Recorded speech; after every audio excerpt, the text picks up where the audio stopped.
Welcome back.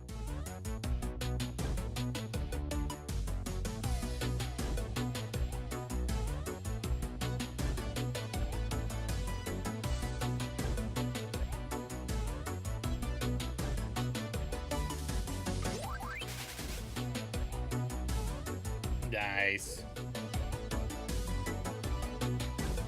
Way to snag first.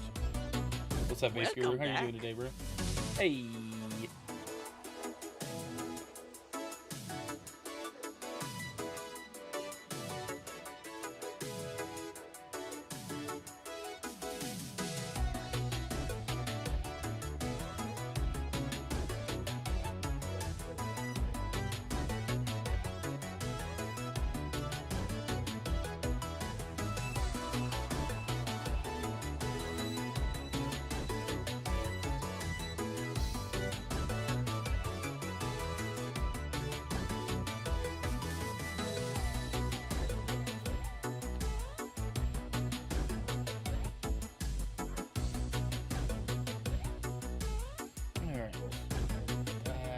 Everything's all set.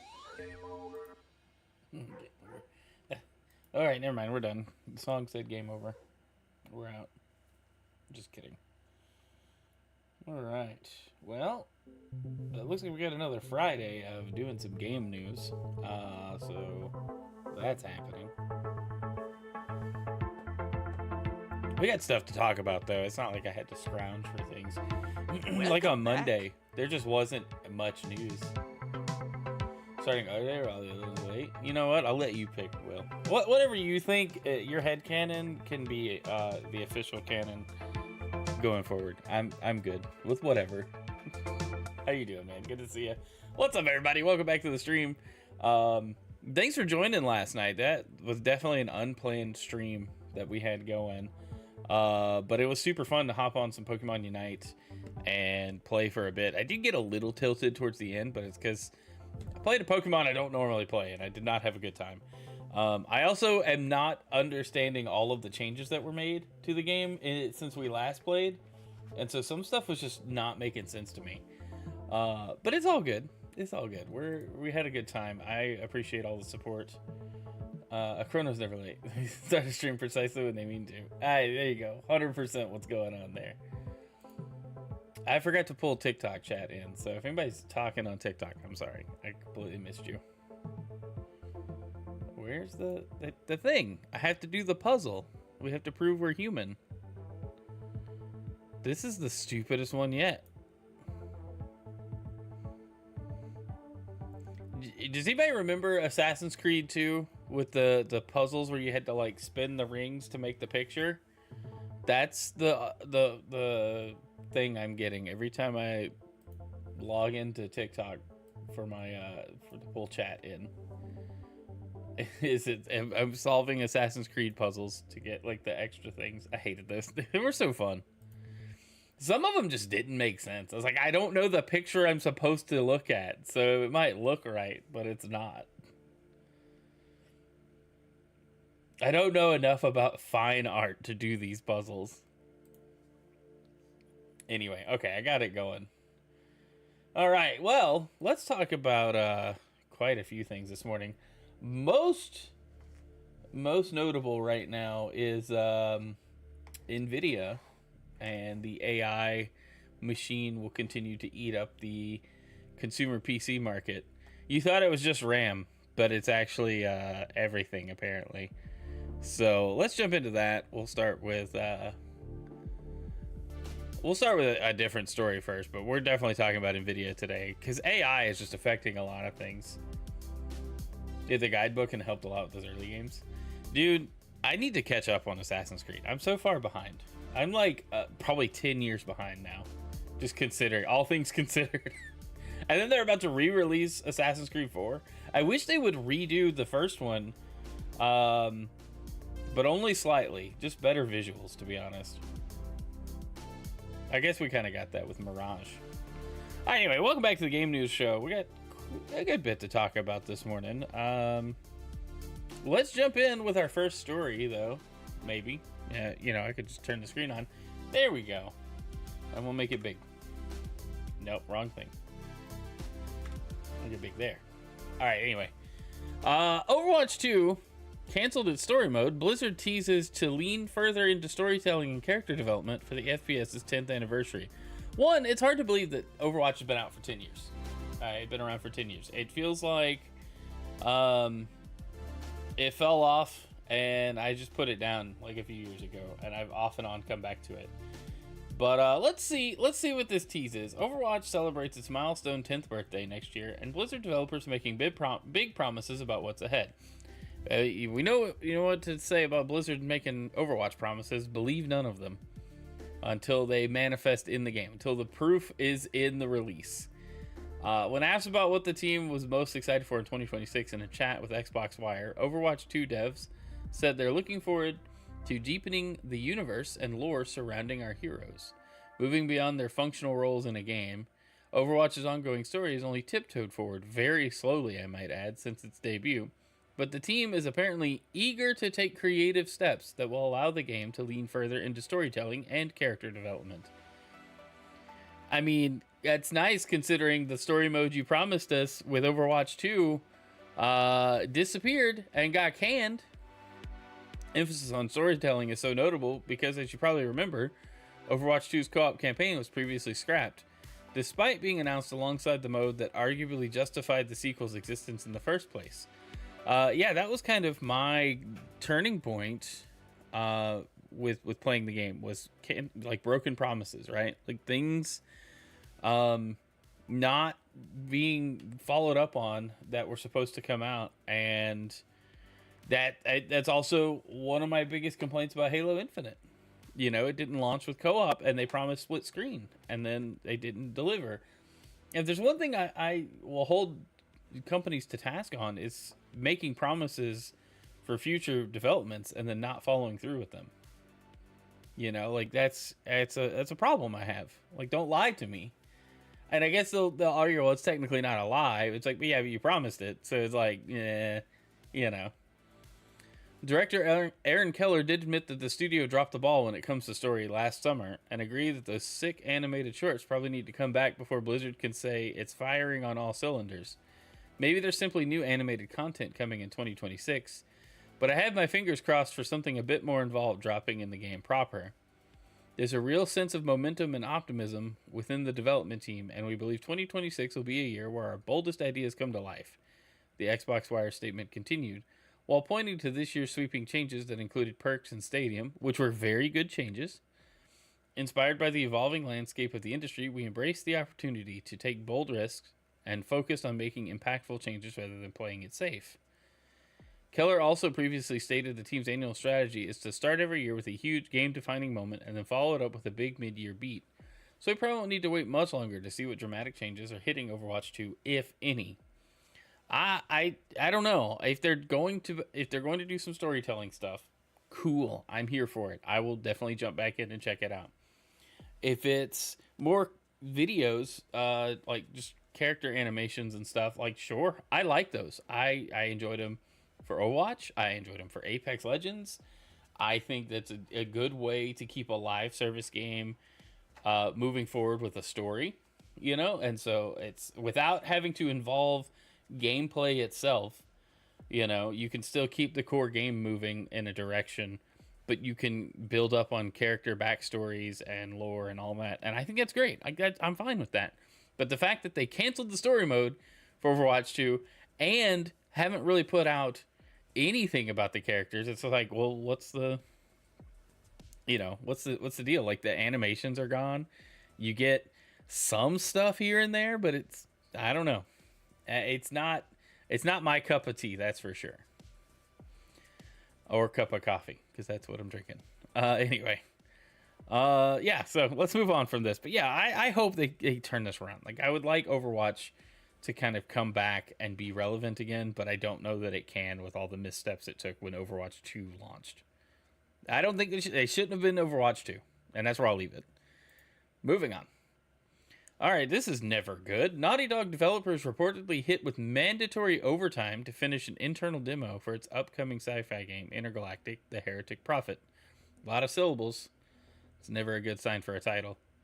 Crunch is back, baby. That's what Andy Chalk writes in his article. After years of being accepted as just how things are done, crunch, working horrifically long hours for weeks or months at a stretch in order to meet an arbitrary deadline set by an executive who's probably still going home on time every night, is now widely frowned upon in the video game industry. But it also seems to be awfully hard to do away with. A new Bloomberg report says Naughty Dog has been pushing employees to work at least 8 extra hours per week since late October in order to finish an internal demo of its upcoming sci-fi game Intergalactic: The Heretic Prophet. Intergalactic was revealed at the Game Awards 2024 with a long cinematic that landed, for me at least, as a kind of mashup of Uncharted with Ready Player One in space. Porsche branded ship, Sony audio player, anime on the TV, and Pet Shop Boys on CD. Studio boss Neil Druckmann later said the game, despite its clear action trappings, is about faith and religion, which is an interesting pitch, but we really haven't heard anything about it since. Sounds like things have not been going especially smoothly behind the scenes. The Bloomberg report says Naughty Dog has missed multiple internal deadlines on Intergalactic, and this push is an attempt to get the game back on schedule. Employees were reportedly told not to work more than not work more than 60 hours per week, and were also ordered to return to the office for 5 days a week rather than the 3 days per week that was previously permitted. The report says mandated overtime and office days actually ended this week for most staff, and the internal demos being finalized. But with the full game expected to be out sometime in 2027, some employees are reportedly worried that mandated crunch will get even worse down the road. I hate mandated crunch. I hate overtime crunch. I hate when this happens, you start getting people get sloppy when they get tired, and when they get feeling overworked, or when they're starting to feel resentful towards management or a company or even the thing they're working on. You can grow to resent the project itself.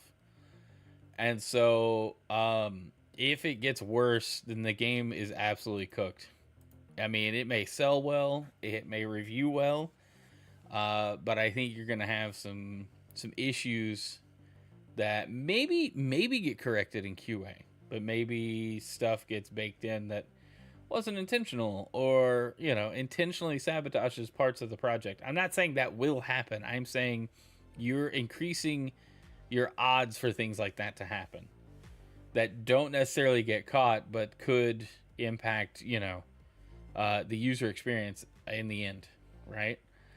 It's just, how are we still doing this? How are we still talking about crunch when we have largely all agreed, hey, it's not healthy for a project, it's not healthy for employees, like it may produce the product, but it doesn't help the final result. And it just makes everybody upset. The consumers are upset with the publisher and developers for forcing their employees to work long hours. Maybe not, though, because nobody really cares how long somebody worked on a game, as long as they get to enjoy the game. It's the same like movies and stuff.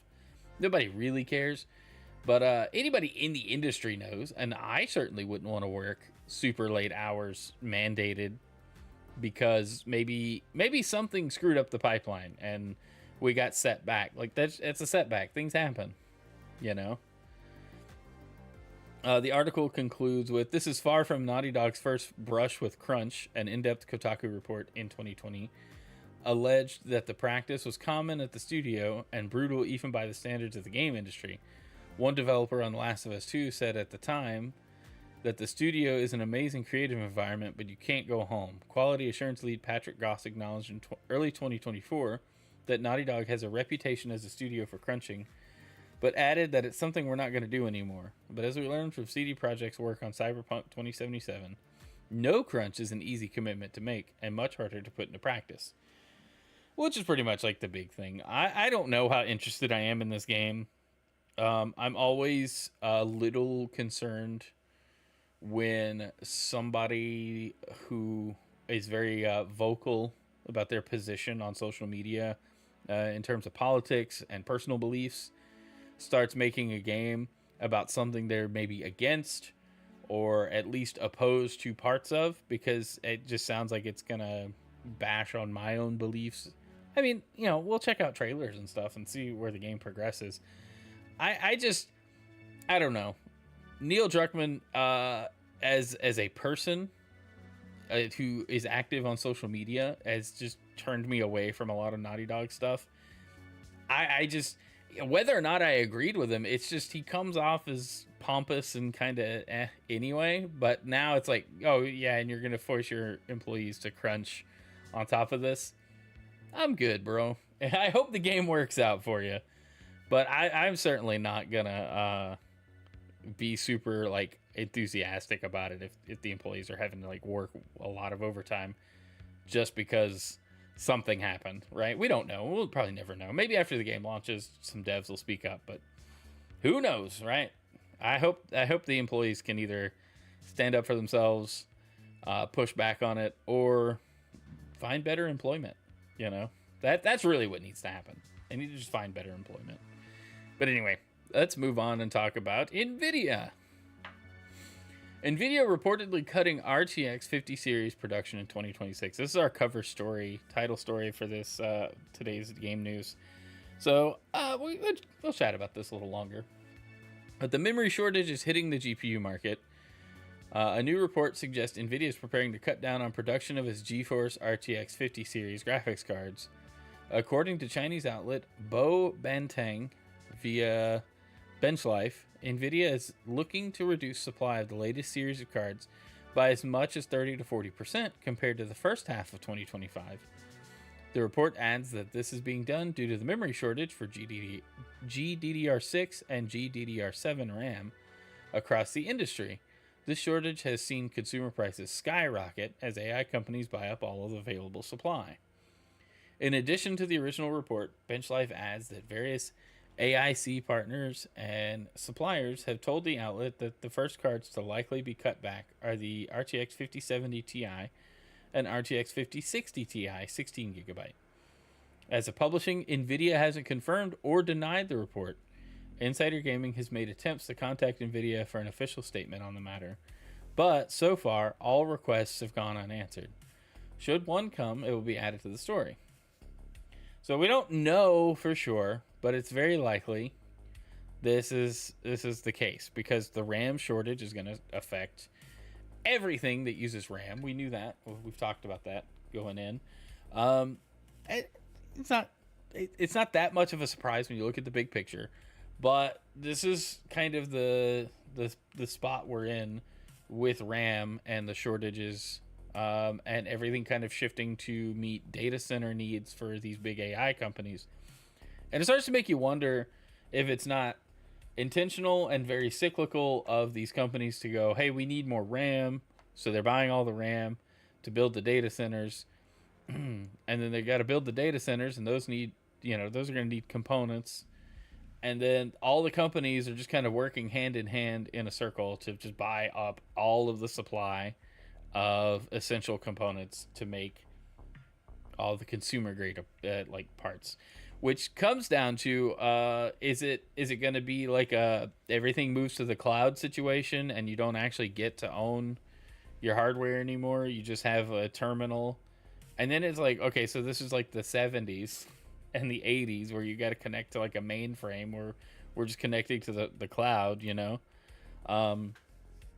through our little dumb device that can't do much. It has an internet connection and that's about it. A little concerning, right? Like I'm not a fan of that. And then everything's a subscription at that point because you have to subscribe to the cloud service, and then each of the services you get are an add-on, and then everything just becomes a money sinkhole for your monthly income, and it's terrible. I hate the idea of this. And, maybe that's a little doom and gloom, but that's certainly what it's looking like on the surface, right? Like, is anybody else think that? Like, I'm not liking the direction we're headed with the AI push. I do feel like it's a bubble. I do feel like eventually all these data centers are going to be built up, and then we'll hit a point to where the computational gains are a little irrelevant for what AI is largely being used for. Maybe not. I will say at this point, buy up what you can, because it's not going to get better. lock in your GPU now for the next, well, forever maybe, because it's, again, it may not matter. I may be stuck on this 4070 for a while, and I'm not necessarily stuck. It runs everything well. I'm very pleased with it. I don't do a lot of PC gaming, but when I do fire up a game, like just recently I was playing Final Fantasy 16 on here, and it looks great. If I had an HDR display, it would probably look even better. But it's just I have the option of running stuff locally and not having to cloud stream it, and it's gonna look like that's gonna be less and less. I'm an outlier. There's a golden opportunity for China. They can do 10 nanometer for DDR5. They can and would fill the memory vacuum very well. And that's a very fair point. We had talked on previous episodes. Chat was talking about how hard it would be to get other companies making the components that are short on. But it's going to take some years to even get new fabs spun up and materials moved to where they need to be. But I like the idea formula. I think it's good. Initial parts. Hold on. It got starred for me. Let me see where's this chat. Initial parts would be crap after that start turning good parts. Yeah, like that first gen would probably be rough. But yeah, that's the thing. Like, if we can start meeting both sides of demand, the consumer and enterprise side, that would be fantastic. But the odds of that happening, or the capacity for that, is so low right now. We would literally probably be like 5 to 6 years out from meeting that demand that exists right now on both sides, right? And so we would almost need to get companies spun up just to meet the consumer demand side, and let the existing companies handle the enterprise side, because that's who's going to be trusted anyway. But it is a curious situation. I really hope it can turn around, but in the short term, it's not looking like a good time for the next few years, and that's what's it's gonna hurt. It's gonna hurt in the short term, and long term, I don't know. We'll probably bounce back, industry wide maybe. I don't know. I'm not too well versed on the hardware supply side of things, but I do know a little bit. And so it's like, this is gonna suck before it gets better, but hopefully that's quick, But yeah, I don't know. Like I said, AI is just consuming everything at a rate that we weren't ready for as our own consumers, and as just everyday normies just hanging out, living our lives. We weren't ready for this, and it's moving at a pace that's almost uncomfortable. Anybody in the industry close to AI development is kind of setting off alarms. People that used to work at Google have talked about the shift that's coming with the way things are just developing. And so, we can sit here and talk about video games and how, hey, it's going to get really expensive, and it is getting really expensive just to play games. It's going to be beyond that, and I'm not excited about that side of it, but I can still be excited about like new games and stuff. It's just new hardware. I'm not looking forward to those price tags for next gen. GPUs, CPUs, any of it. It's not going to be exciting for a little while, just because of the price tag alone. But I don't know. All right, well, let's move on. We got a few more topics to talk about. We haven't talked about Epic or Tim Sweeney versus Apple in a while. But apparently there's an update. Epic's Tim Sweeney says Apple's dishonesty and gross disrespect to Japan is the reason Fortnite isn't coming to iOS there. Epic had previously said Fortnite would be returning to iOS in Japan in 2025. All PUs will be expensive. It's true. It's true, Base Guru. Epic Games founder and CEO Tim Sweeney has launched another attack on Apple, this time claiming it's the reason Fortnite has still yet to arrive on iOS in Japan, which is weird because it's on iOS in the States and I think across Europe. But let's see if we can find out what's going on. This week, Apple announced it was making changes to iOS in Japan to comply with the country's new Mobile Software Competition Act, which demands that Apple allow third-party app marketplaces and external app payments on its devices. Apple's announcement stated that beginning with iOS version 26.2, developers in Japan will be able to distribute apps on alternative app marketplaces, operate alternative app marketplaces, process app payments for digital goods and services outside of Apple in-app purchase in iOS, and more. That's a lot of words. Epic had previously promised that Fortnite would be coming to iOS in Japan by the end of the year as a result of the act. But now Sweeney says this won't be happening, claiming that Apple has been dishonest in the way it's implemented the required changes. The quote, sadly, Fortnite will not return to iOS in Japan in 2025 as promised, Sweeney wrote on X. Apple was required to open up iOS to competing stores today, and instead of doing so, honestly, they have launched another travesty of obstruction and law breaking and gross disrespect to the government and people of Japan. Apple chose poorly again. Okay, but why? Like, I still don't. I need to read on. I hope it gets there. Sweeney claims that Apple is charging a junk fee of 21% on any third-party in-app payments, 15% on any purchases made on the web. He also challenges the use of anti-competitive warning screens, which tell users that privacy and security when making external purchases are controlled by the developer, not Apple. No, I don't know. Tim Sweeney may be exaggerating a bit here. I think they have every responsibility to warn people that, hey, you're leaving the Apple ecosystem to exchange money, and all of the protections and things that iOS has been doing for years, decades, do not apply to this transaction. You could be getting scammed for all you know. So, like, I think it's on Apple to at least let their users know, hey, you're about to enter your card on a thing. We can't, this is not us. This is whoever made this app is controlling this. Sweeney also accused Apple of charging a 5% junk fee on all revenue from apps distributed by competing stores, saying it plans to track this with a mandatory reporting API. That's gross. That's awful. And then this 21% third-party in-app payments, 15% on purchases made on the web. That's also stupid. Who do they think they are? You know? They're trying to keep that 30%. That's what I think is happening. I'm not anti-Apple. I am anti bullcrap.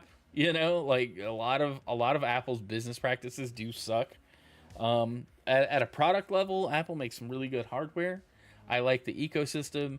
I like that all my devices are just connected. I like that a lot of things just work on Apple, and that's what everybody says. Oh, it just works. It does, and you can set it all up on Android too. It just takes more time, and there's a lack of continuity between devices that Apple has nailed, and that cannot be ignored from a usability perspective. I despise Apple, Nero. Hey, I get it. I used to hate it. Also, I love your profile picture. Halucha is awesome. I used to despise Apple as a company, but there's something to be said about how all their stuff just works together. And I know a lot of people just make that claim and don't offer any evidence. And maybe real apples, though, fire. Well, yeah, you got to keep those doctors away. Honestly, I respect the heck out of that take, even though I don't do Apple myself. Hey, I appreciate that, Will. Like, I understand the business practices do stink. Like this is crap. Saying, hey, you have a third-party in-app payment? Well, you still owe us 21% of that transaction because it was on our hardware or on our OS. 15% on any purchase made on the web. So that sounds like, hey, if you open up the payment website in Safari or in any browser on iOS, we're taking 15% of that. That's crap. They shouldn't be doing that. That's absurd. That would be like Windows going, hey, we're taking however much you're paying for Amazon purchases. And at what point does Apple start to go after like Amazon and Walmart, who let you make purchases, on their OS, on their browser, or in apps? That's absurd to me. is an egregious Apple imposition on distribution and payments they have no involvement with, and a practice the U.S. courts already found to be illegal and upheld on appeal. So, in a tweet, sadly, Fortnite will not return to iOS in Japan in 2025 as promised. Apple is required to open up, and we read all of that. Obviously, real competition won't happen, and consumers won't benefit when Apple abuses its position between users and competitors to obstruct honest dealing with them. It's another sad day in the history of relationships between platform makers, developers, and consumers. And we'll be raising our complaints with the Japanese Fair Trade Commission. That's exactly what should happen.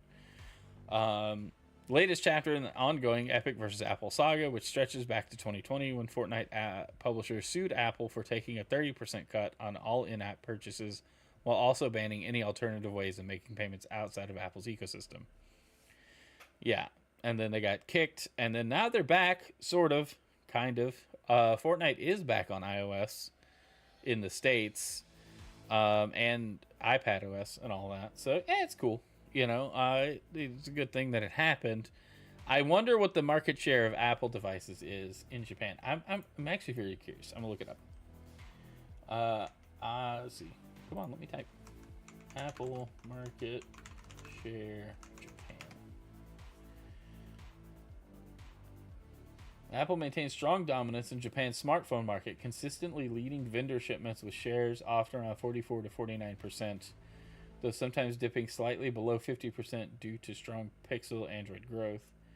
iOS the leading OS despite Android's overall OS share dominance.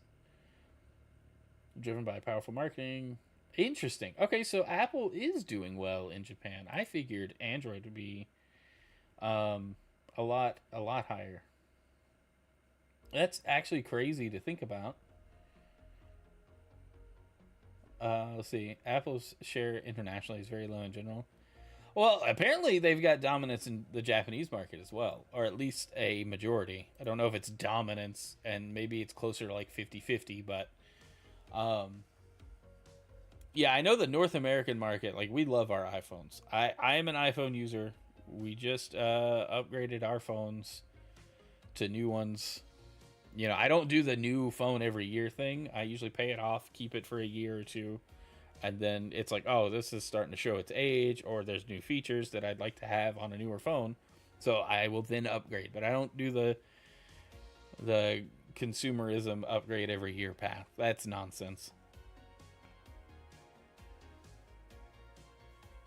But it's crazy to think about. I think Apple... again, as a business, these decisions are stupid, and Tim Sweeney's totally on the money here. Maybe a little too aggressively, but maybe not, because he's just tired of dealing with it. I don't know.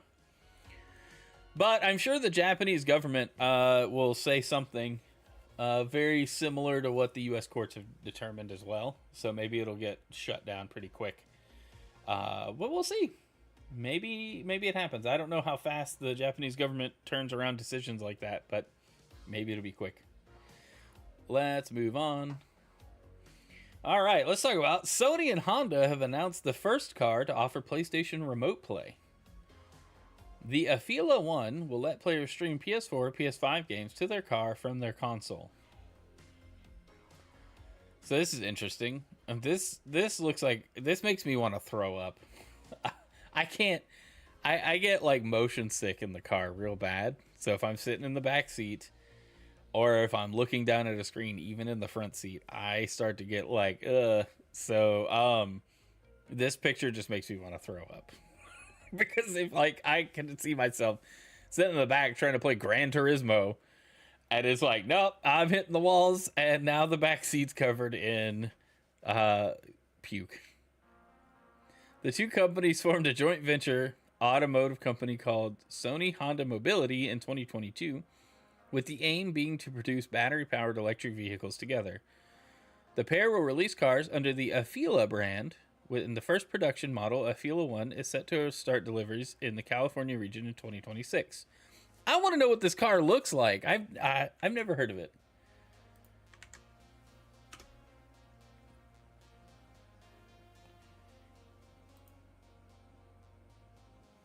All right, here we go. The PlayStation car.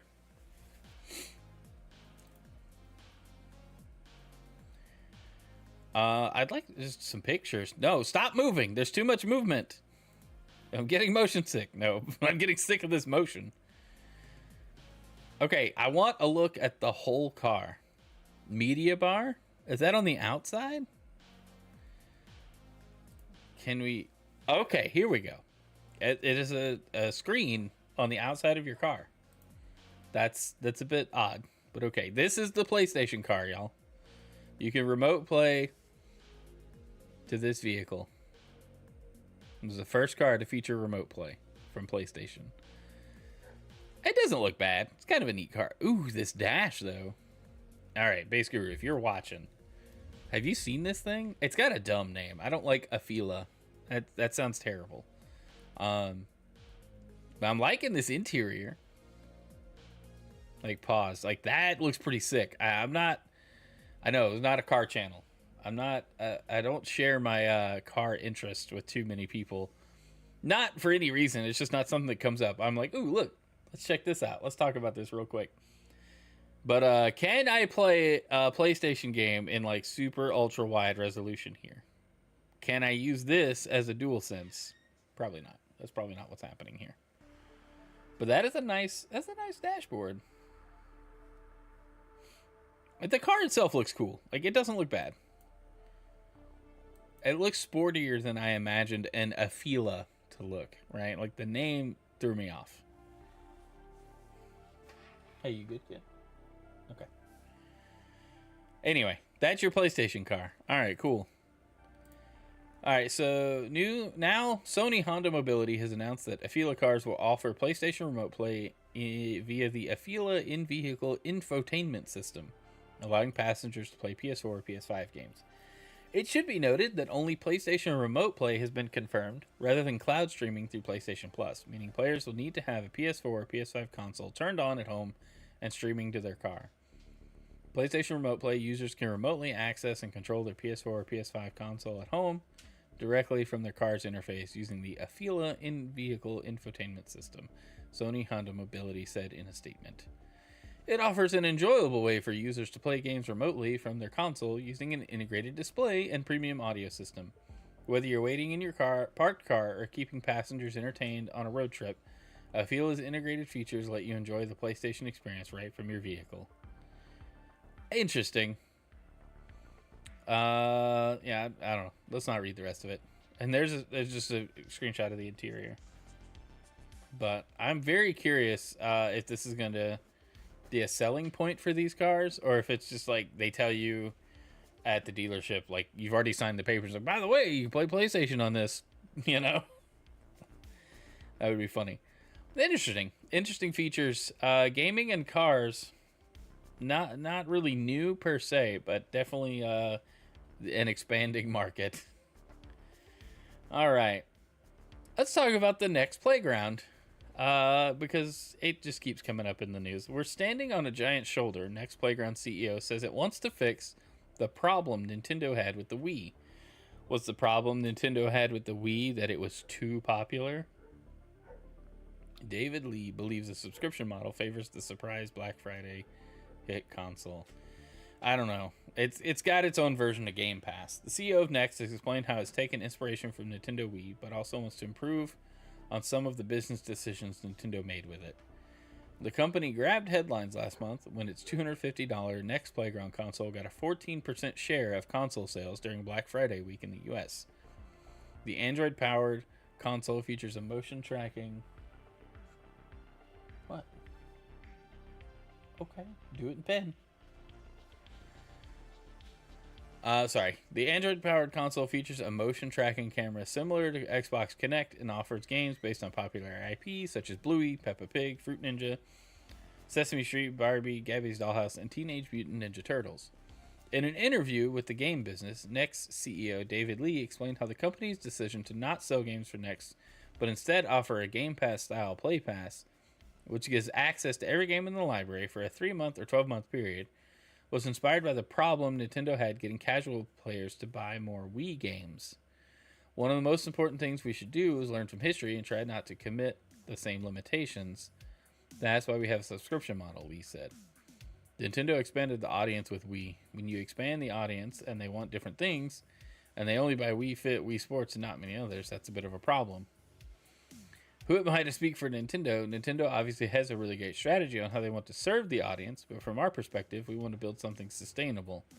Now, if we build a platform that people come in and buy a couple of games and that's it, the whole system's not sustainable. It's just not. It's very important we set ourselves up to serve our customer continuously with new innovations. That's how the whole system can sustain. But it started with Wii. We're standing on a giant shoulder. All right, I don't necessarily agree that Nintendo had a problem where people weren't buying more Wii games. I think people weren't buying shovelware because it was very obvious that there was junk released on the Wii and it wasn't going to sell well. But it also the hardware sold really well because it came with some software to sell you on the hardware and show you just how it works. It had to have the pack-in. It had to have Wii Sports. It was necessary to explain how to use the Wii. And so I find it interesting that that's what they viewed as a problem when, I don't know, I feel like games sold generally better on the Wii than they did on the GameCube. So what was the thing? Now, that was also the first generation we had digital distribution of any kind, so I could see maybe they're looking at, oh, well, you couldn't buy full Wii games on the store digitally at the time, but you could on the Wii U. It's not really like a thing, that the technology advanced, the distribution models, the infrastructure, everything just moved forward each generation to where we are now. So they made it, it wasn't easy necessarily to buy full games because you went out to the store, but that's what we were used to, like, compared to now. So I don't know that it's a problem. Like, it's weird. Like, the phrasing, the perspective is odd. But I also don't like the idea that this thing is only subscription based. There's not selling any individual software, just a subscription. It's Game Pass, but on this thing. Welcome, Elora. Thanks for checking out the channel. We're talking game news this morning. Doing great here, Nero. They chose the gimmicks and now it's our fault, right? Like it's like what? Lee also said the Play Pass model allows for more creative freedom as there's less need to worry about trying to make games that will hit certain sales targets. We have much more creative freedom to pick what games we create, he explained. So not just, I need to stick to a certain genre because only those genres sell. We don't really need to think about that. We think about how we serve our customer better and how we innovate for them, how we can surprise and delight them. Games that don't need to have a business model on their own, the creative freedom just explodes. We can try that and see whether the customers like it. It's more fun. It's equally fun for customers because they don't know what we have in store for them. This year, we created 20 new experiences and many more updates. We upgraded the OS as well. This is all enabled by the subscription model. Next Playground is currently only available in North America. The plan is to bring it to other countries in 2026. I'm not saying they have a bad idea. I didn't know that all of their software was developed in-house. So they're not contracting or trying to get people to make games for their hardware. They're just like, hey, we have hardware, we're making games for it, but we're licensing IPs, to appeal to people that would buy the IP or these different brands. So I guess that makes sense. But I don't know. My kid kind of wants one now. She tried the demo in Walmart that she has largely ignored until very recently. So now every time we go to Walmart, she looks at it and wants one, and I'm just like, I don't know. It's kind of expensive for something that I had to pay monthly for on top of. I don't know. This is dad logic, parent logic, right? Wish someone on console and they cram gimmicks down our throats. Every generation, dude. I think that's why people don't like the Xbox as much, because the Series X and S didn't have a gimmick. The PS5 relatively gimmick free, but the DualSense controller did add a bunch of features. But the Series X and S didn't add anything new. Look how it sold. It's just better visuals, and that was literally it. That's all the platform was selling on.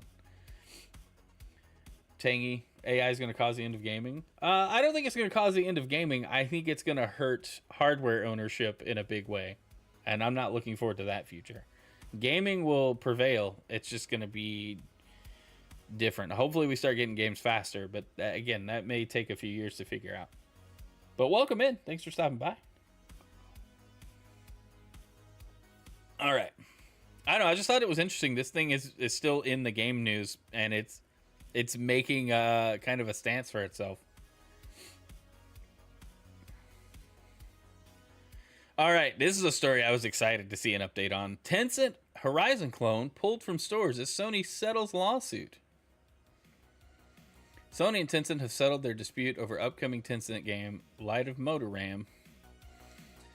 Sony settled its dispute over upcoming Tencent game, which it accused of being a slavish clone of the Horizon series. This is great. According to court docs filed this week via the Game Post, the two companies have reached a confidential settlement, and it appears that the game has also been delisted from Steam and Epic Games Store. Sony first filed a lawsuit in California federal court in July, alleging copyright and trademark infringement, and claiming that the Light of Motorum was so close to Horizon Zero Dawn and Horizon Forbidden West that players could be confused into thinking it's part of the same series. Tencent had responded, calling the claim startling, accusing Sony of trying to monopolize a part of popular culture.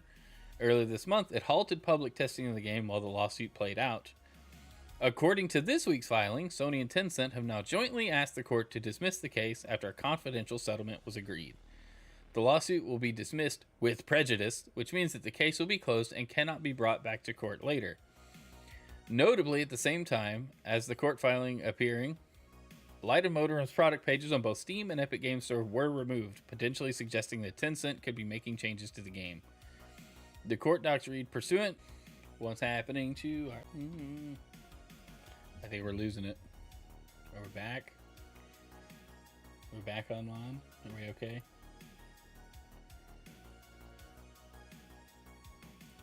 We totally lost the connection there. Okay, it seems to be back. Are we back, chat? Instead of for back bad now. It dropped frames and everything was like, you're offline. Alright, anyway. Let's see. Where were we? Okay. All pending motions are withdrawn as action is hereby dismissed with prejudice. All parties shall bear their own fees and costs. So basically, Sony probably put up some pretty lengthy terms, pretty threatening terms, settled. Could be the game doesn't see the light of day. Could be the game completely gets reworked to meet what Sony finds acceptable as far as being similar to the Horizon brand. But the similarities are undeniable. And it does look like they flipped their assets from the pitch they were making to Sony for their Horizon spin-off game and made something else entirely. So it's very interesting how quickly this was settled. I'd like to know the terms of the settlement. We might find out at some point, but maybe we don't. But anyway, interesting. Did all of this not reconnect? I have no idea.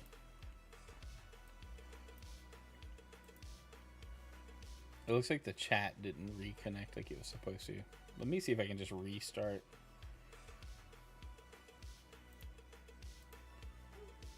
The sources there.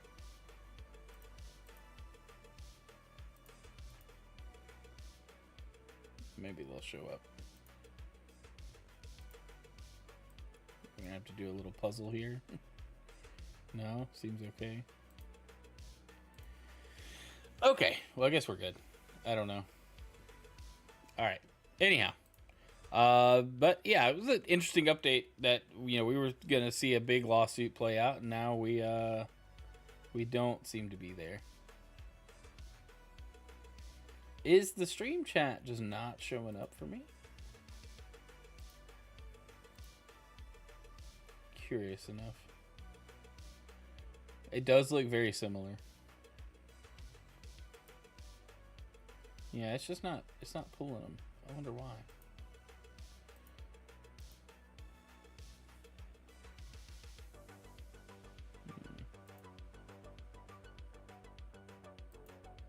I don't know. There we go. Seems to be okay now. All right, sorry guys. Trying to figure out that internet hiccup caused an issue. Anyway, all right, let's move on. Okay, this was interesting. I remember this coming up. Nintendo has won a 15-year legal battle with Nacon over Wii Remote patent infringement.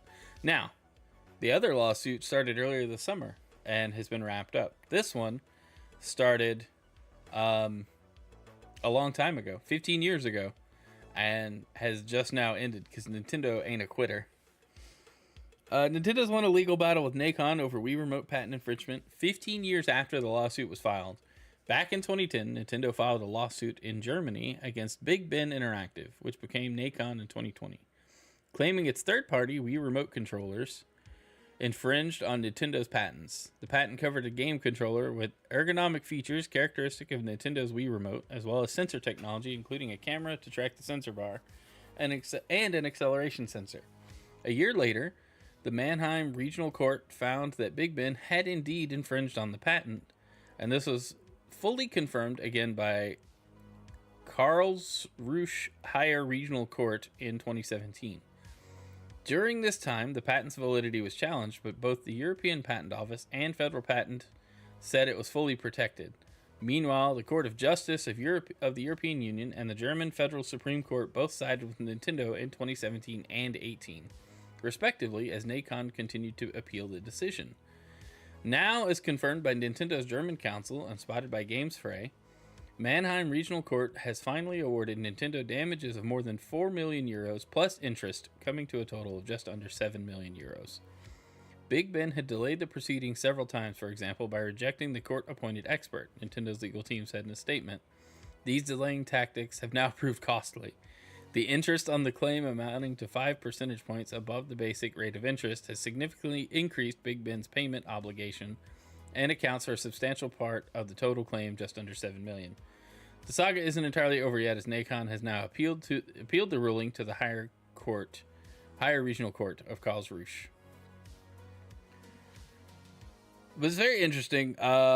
Delaying is never a good idea, and Nintendo's lawyers, it comes off as, well, you see, you took more time in this lawsuit than you should have, and we were going to win anyway, and maybe you should have given up.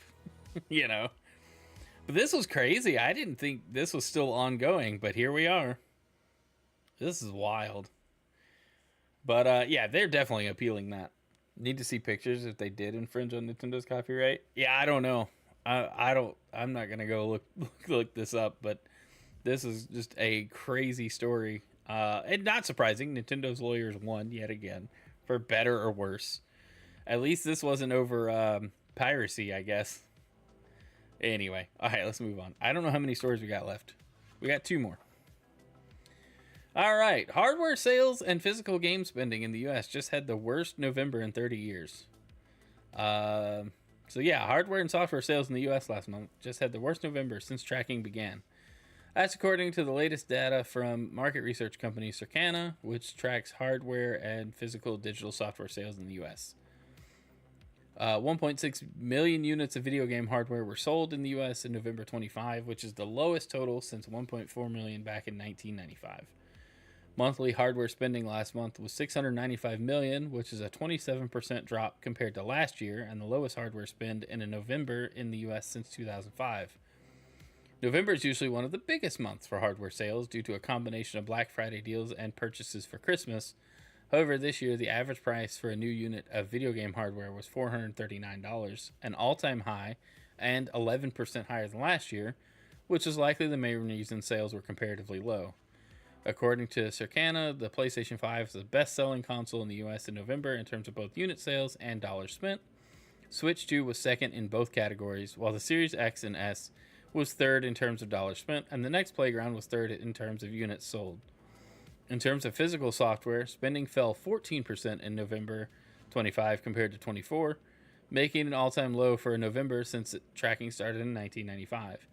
It should be noted this doesn't count digital software, which will have taken up the majority of video game sales in the U.S. last month. Let's see. Okay.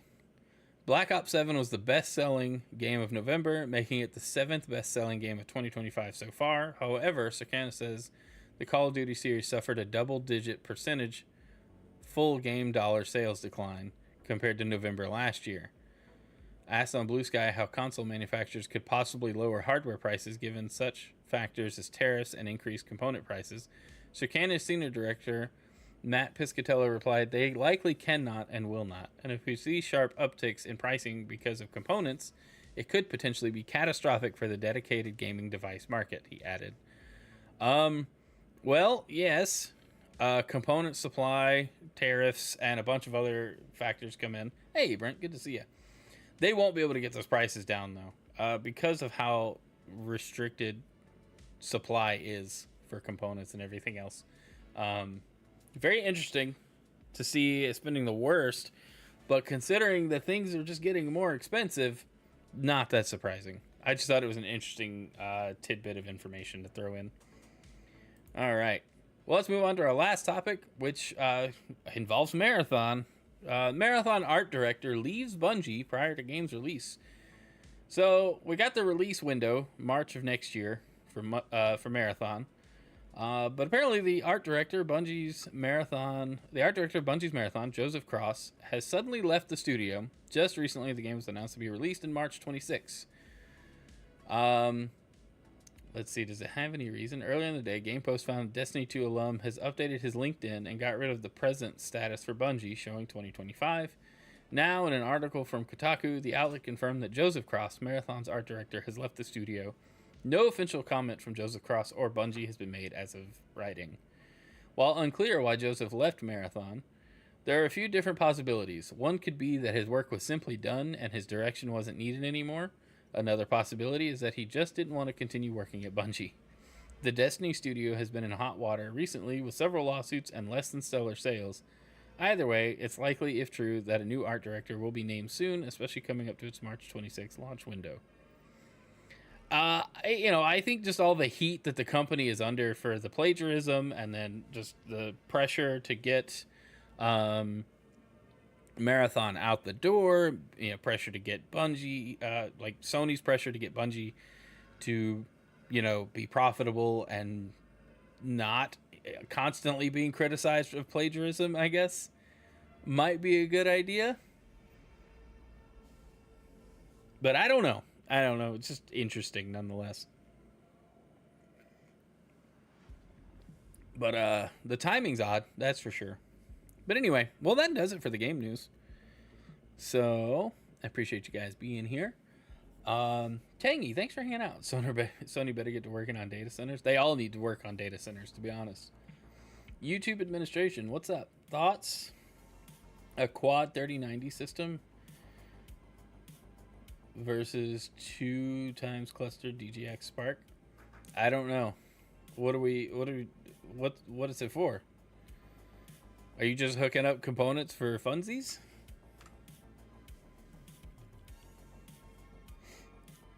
Anyway, all right. Well, let's find somebody to send this on over.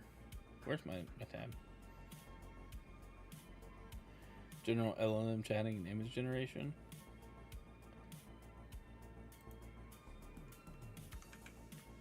$430.90 is overkill. I guess for an LLM, not really though. If you're building something new, I would go the Mac Studio or even the Mac Mini route and do like a cluster of Mac Minis. Probably easier to get a hold of too. The unified memory is the real kicker there.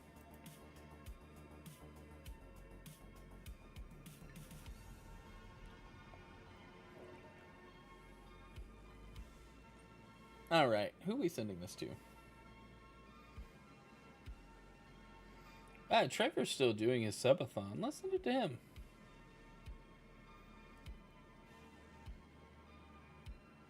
I'm just looking through the list. Yeah, We'll send it his way. Guys, thanks for hanging out this morning. If y'all haven't already, hit that subscribe button or follow button, depending on what platform you're on. We are multi-streaming everywhere. It says BRB taking a shower. Well, I don't want to raid somebody who's not even there. I guess we'll raid Kat. She's live over on the Twitch side of things. Guys, thanks for being here. I really appreciate it. What a great morning this was. If this is your first time here, I appreciate you being here.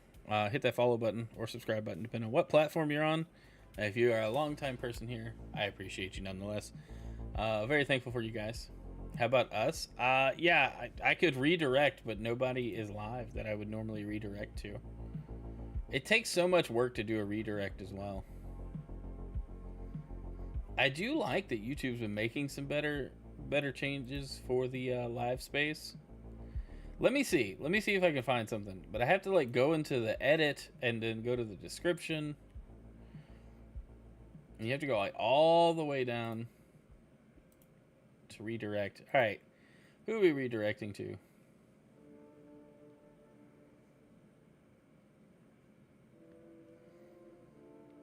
How about Breakfast with Boom, Double Barrel Gaming? Go have fun.